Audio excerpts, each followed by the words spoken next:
সামনে রয়েছে আমার বেদের অন্নপ্রাশনের অনুষ্ঠান, আর গয়না গিফট পেলাম আমি। কম বেশি কিন্তু আমরা প্রত্যেকেই গয়না খুব ভালোবাসি। তবে অন্নপ্রাশন যদি হয় ছেলের আর উপহার যদি পাই আমি, তাহলে খুশি কে না হবে বলো তো। তবে আজকের উপহারটা না আমার কাছে ভীষণ স্পেশাল, জানো তো, কারণ উপহারটা পাচ্ছি আমি মায়ের থেকে।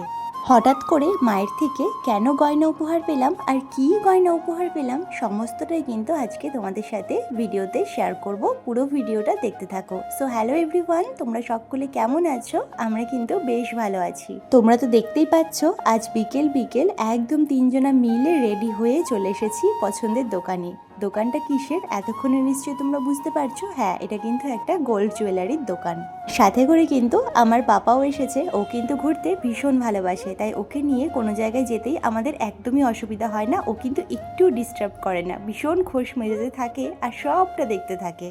আর তাই সেই ছোট্ট থেকে আমি আর মা যেখানেই যাই না কেন ওকে কিন্তু সঙ্গে নিয়েই যাই। জানো তো, আমার মা বলে আমি নাকি যখন থেকে বুঝতে শিখেছি তারপর থেকে আমি কোনোদিনই কোনো কিছু আমার মা বাবার কাছে আবদার করিনি বা বায়না করে বলিনি যে এটা আমাকে দিতেই হবে। আমার বাবার যেরকম সামর্থ্য, আমার না চাওয়ার আগে কিন্তু বাবার সমস্ত কিছু শখ পূরণ করেছে। আমরা যেহেতু অত্যন্তই নিম্ন মধ্যবিত্ত পরিবারের, আমার মা কিন্তু একসময় সেলাই মেশিনও করতো, আর তা দিয়েই কিন্তু আমার পড়াশোনার খরচ পর্যন্ত জুগিয়েছে। তাই কিন্তু একটা সময় পরে গিয়ে স্কুলের গণ্ডি পেরোতে না পেরোতেই নিজে টিউশন ধরেছিলাম, আর তারপর থেকে কিন্তু নিজের খরচ নিজেই জুগিয়েছি। তারপর তো বিয়ে হয়েই গেল, আর বিয়ের পর থেকে কিন্তু তোমাদের দাদা ভাই আমার সমস্ত শখগুলোকে পূরণ করার চেষ্টা করে। হ্যাঁ, বাবার কাছে হয়তো কোনো জিনিস আমি আবদার করতাম না, তবে তোমাদের দাদা ভাইয়ের কাছে কিন্তু আমি সমস্ত জিনিসই আবদার করি, বায়না করি বলতে পারো। সেটাও দিলেও ভালো বা না দিলেও ভালো। জানো তো, আমার বিয়ের সময়তেও আমার মার যেটুকু গয়না ছিল সমস্তটাই কিন্তু আমাকে বিয়েতে দিয়ে দিয়েছিল। জানি হয়তো সেটা খুবই সামান্য সকলের কাছে, কিন্তু আমার কাছে কিন্তু তার দাম অপরিসীম। অনেকে বলে সাধের অনুষ্ঠানে নাকি সোনার রূপো উপহার পায়, তবে জানো তো, আমার যখন সাধ হয়েছিল আমি কিন্তু কোনো দিক থেকেই কোনো রকম সোনা গয়না উপহার পাইনি। আর তাই আমার মায়ের তখন থেকেই খুব ইচ্ছা ছিল আমাকে একটা কিছু উপহার দেওয়ার। তবে তোমরা তো জানোই এখন সোনার উপর যে বাজার দর হয়েছে তা ছোঁয়া মানেই কিন্তু আকাশ ছোঁয়া। তাই আমি মায়ের কাছ থেকে কোনো কিছুই নিতে চাইনি, কিন্তু মা এদিন জোর করেই হঠাৎ করে বলল তোকে আমি কিছু একটা গিফট দেবো। আর মা যে বাজেটটা আমাকে দিয়েছিল সেই বাজেটের মধ্যে আমি কিন্তু এই উপহারটাই মায়ের কাছ থেকে চেয়ে নিয়েছি। জানো তো, আমার বহু দিনের ইচ্ছা ছিল কোমর চাবি পরার, আর সেই মতো বেশ কয়েকটা ডিজাইন আমার গ্যালারিতে আমি সেভও করে রেখেছিলাম। তাই মা যখন বলল যে আমাকে একটা উপহার দেবে, তাই আমি মায়ের কাছ থেকে কিন্তু সেটাই চেয়ে নিয়েছি।